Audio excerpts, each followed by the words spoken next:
The 1920s overflowed with new money. Champagne spilled at massive estates, while men spent their afternoons playing polo. And Jay Gatsby represents the absolute peak of this wealth. To the outside world, his life looks like a perfectly executed performance. Every tailored suit, every party invitation, and every smile is calculated to project total victory. Yet, the man throwing the biggest celebrations in New York is completely alone in his own house. Hundreds of people drink his liquor, but almost no one actually knows him. His neighbor, Nick, catches him outside one night. He isn't enjoying his massive estate. He's standing by the water, arms stretched out toward the darkness, physically trembling. He is reaching for a single, tiny green light shining at the end of a dock on the opposite side of the bay. To understand why a man who seemingly owns the world is reaching desperately into the dark, we have to look past the champagne and the tailored suits. We need to audit Jay Gatsby's life and figure out if his assets are actually real. We start with his physical property. Gatsby's mansion features a massive, wood-paneled Gothic library packed with volumes of literature.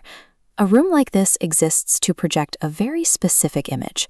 It tells guests that its owner possesses deep intellect, generational stability, and an old money pedigree. But as we see in the text, a drunk guest makes a fascinating discovery. The books do have real pages, but those pages are uncut. In the 1920s, you had to slice the folded pages of a new book open to read it. Gatsby hasn't read a single one. They are props. The text notes the guest correctly identifies the vulnerability here.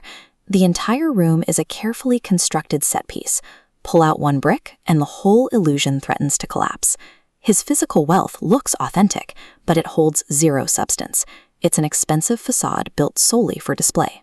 This brings us to the most guarded item on his balance sheet, his legendary devotion to Daisy Buchanan. The novel lays out exactly what happened. When they first met 5 years earlier, Gatsby had no money and no social standing. So he lied. He allowed Daisy to believe he came from the same wealthy, privileged class that she did. He secured her affection by trading on phantom millions. He manufactured a prosperous identity that did not exist, effectively committing romantic fraud to win her over. Daisy represents the wealth and safety he never had. She serves as the ultimate status symbol, the final acquisition required to legitimize his fake identity. A relationship built on a fraudulent identity requires constant maintenance. Once the real person is forced into the light, the entire investment loses its value and inevitably collapses. Eventually, the opportunity arises.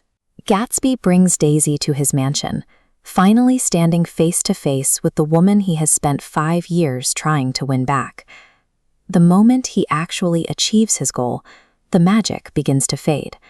A real, flawed human being can never live up to an impossibly perfect, half-decade-long fantasy. The text describes exactly how that green light across the bay used to represent everything he ever wanted. Now that Daisy is standing right next to him, the light is just a light on a dock. The enchantment is gone. The dream functioned only so long as it remained out of reach.